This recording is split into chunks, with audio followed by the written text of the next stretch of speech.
Are you one of those who feel like they wasted so much time during this quarantine, or they've not done anything productive during this entire period? If your answer is yes, then keep on watching this space for more ideas and ways that you can make the most of this quarantine. Hi, this is Tanudeep Singh and you're watching Star Radio. Today, we're going to be talking about how an ideal day during quarantine should look like. COVID-19 or the quarantine period has actually turned our world upside down. And I say so because we don't have a fixed time to do anything. We don't have a fixed time to eat, to sleep, to study, or to indulge in any extracurricular activities. And the most affected by this is our kids. They are the most affected. And why? Because we as adults can still step out of the house to get groceries or to run some errands, but our kids, we cannot risk their lives just to go for a tuition or to go for an extracurricular activity. So what you can do to make the most of this quarantine period is follow these 10 things that I tell you, and this will actually in turn set up a routine for you. See, I cannot give you a fixed timing that you get up at this time, you do this at this time, because all the schools have different timings for their classes. Different slots have been allotted to children according to their classes, according to their sections. So I cannot give you a fixed time schedule, but what I can give you is the 10 things that you need to do on a daily basis, and that in turn is going to set up a routine for you. So now let's have a look at these 10 things. Alright, so the first 5 things that I'm mentioning are something that all of us are doing, that our kids are already doing. But what you need to look after is the timing that you allot to your child to do these things on a daily basis. The first is sleep. Well, sleep, either our kids are sleeping way more or they're sleeping way less. And the reason is because, number one, they're bored. So when they're bored, they don't have things to do. So they feel, let's go and sleep. I don't have anything to do. If they have a lot of things to do, they are indulging in a lot of screen time, or they're playing games, they're watching movies, so they sleep less. So in either of the cases, it's a big problem. They need to set up a routine, a fixed timing for sleeping, a fixed time to go to bed, a fixed time to get up. This brings us to our point number 2, which is screen time. Well, of course, we cannot really control the screen time today because everything has moved online. Our kids are taking classes for their schools online. They're taking their tuition classes online. If they're learning something new, they're doing that as well online. So what can be done is to reduce their screen time for watching cartoons, like when they're watching television, or they're going on YouTube, or they're playing games. So this needs to be regulated. You need to set up a routine for these activities when it comes to screen time. And what I would suggest is nothing more than 1 hour. 1 hour of screen time every day after having your child exposed to so many hours of online learning. I think 1 hour is great, or a little less than an hour would be even better. This brings us to our point number 3, which is meals. The timing for meals has been shook. And why? Because there is no fixed time to sleep. So when there's no fixed time to sleep, no fixed time to get up, and then no fixed time for meals. Well, it's very important to have your breakfast. And of course, most parents do understand that.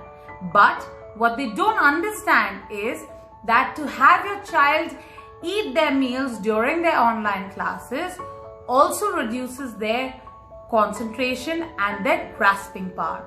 So what is more important is to have your child get ready and have his breakfast much before he starts his online class. Because of course we're not going to school, but having a routine is extremely important, because this thing is going to end someday, not soon, but someday it's going to end, and then our children are going to face this problem. So it's better that we follow a set routine today so that it's easier for them to go through this transition. And likewise, fitting your lunch during your break and having timely dinner so that you can go to bed in time is very, very important again. Number 4 is classes. With the new guidelines coming in from the education department, we now thankfully have a specific time chunk for our kids. For example, our little babies can only be exposed to screen time or their online classes for just 30 minutes. So 30 minutes and you're done for the day. So when you know that this is your routine or this is your time schedule for your classes, divide your day according to it and be prepared. Like I said, you must finish getting ready, having your breakfast much before your class starts. Number 5th is family bonding time. Well, we all will agree that due to this quarantine period, we unintentionally got to spend a lot of time with our families. But did we spend quality time with them? That's for you to answer. So, with the time that we are left with, we must learn to spend quality time with our family. Take out time during your day and fix that time where you can sit down with your entire family and spend time with them. Well, after having covered the top 5 essential activities that you're taking during your day in the quarantine period, let's move on to the next 5, which we might not be doing, but it is very important to make the most of this quarantine period, and also these activities will help you in your overall growth and development. Number 6 is reading. Well, all of us know how important the habit of reading is for our children. So make it a point to read on a daily basis. You could read a page or 2 or a couple of more pages depending on how much time you have or how much you love reading. Now this could be at any time of the day, but I recommend reading just before going to bed or as soon as you wake up. Now when you wake up, you could read the newspaper, or when you're going to bed, you could read a novel which is fiction, non-fiction, or anything. Number 7 is learn something new. Now in the age of internet, we have access to a lot of different things online. Now it is up to you to choose what you want to learn or what you want to get yourself into. You could choose a new activity like painting. You could learn a lot of things online, or pick up to learn some new instrument like the keyboard, the flute, or the guitar. Or you could try learning magic tricks.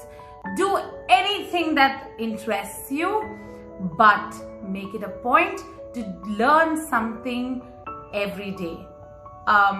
It's not like you're going to paint one day or learn the guitar the next day. Pick up a hobby, pick up an activity and continue it over a few days until you feel that you have learnt it fully. Number 8 is physical activity. We're all sitting at home and we don't have much activity when we're moving around the house. So what is important is to keep your body moving. Now, to keep your body moving, what you need to do is not necessarily get out of the house. If you're maybe living on the 5th floor, you could try running up the floors, 2 floors, 3 floors, whatever suits you the best.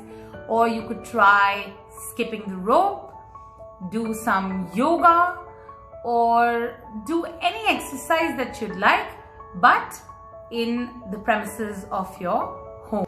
Number 9 is homework or practice time. When I ask kids, how much have you studied during the day? Their general answer is the duration of their online session. What they forget is that online session is merely attending the class. The teacher is directing you towards the path that you have to take, but your homework or your practice time means walking on that path. Now, if you have just seen the path but you don't walk on it, you'll never reach your destination. So, in order to reach your destination, you must practice. Your homework is of utmost importance. So, set up a separate time for your homework or practice time after the hours of your online session. This brings us to our last tip, which is doing household chores. Now, you could pick up a task or a duty which you can do on an everyday basis. This task could be as simple as putting the dirty clothes or the laundry into the washing machine, or helping your mom set up the dining table for a meal. Just about anything that you can help your mom with around the house. Now, this not just makes you more responsible towards your house, towards your family, but it also helps you develop very important life skills. Now, if you are very grown up, like you're in class 11th or 12th or in college, you could actually help your mom by cooking one meal a day, or maybe making tea, or warming some milk for yourself and your siblings. Anything that you can do, but remember to do it on a daily basis. Before I make a move, let's do a quick recap of the 10 points that I gave you. If you like this video, don't forget to share, like, and subscribe. I hope after watching this video and following these 10 tips every day, you come out of this quarantine period as a brand new individual.